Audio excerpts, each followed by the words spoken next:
Sa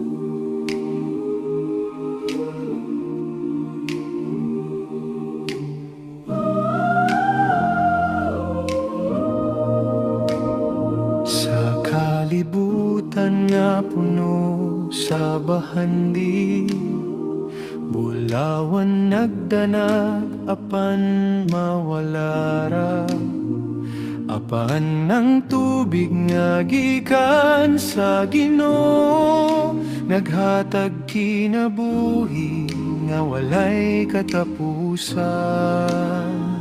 Ang muinom sa tubig nga akong ihatag, miingon ang Ginoo sa matag usan.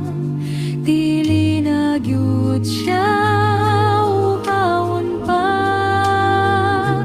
kay kini nga tubig kinabuhi na.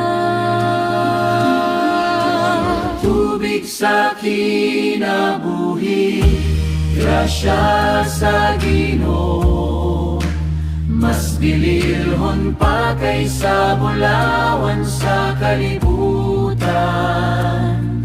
Pagtuo gugma atong kupot karon, kay maoy dalan paingon sa walay katapusan.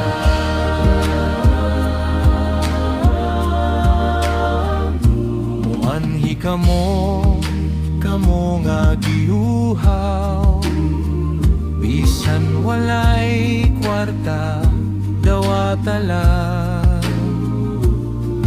Ang grasya sa Dios walay bayar, gasa nga gihatag alang sa tanan. Pagtuo nga labaw pa sa bulawan, dili malaya, dili maguba.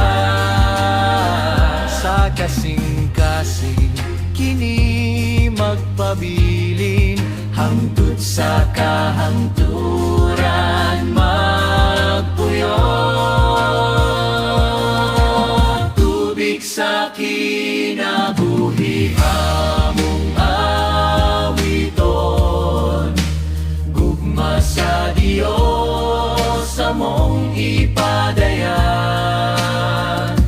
Mas bililhon pa kaysa tanang bahandi, ang kinabuhi nga iyang gihatag. Tubig sa kinabuhi awiton, mas bililhon pa kaysa bulawan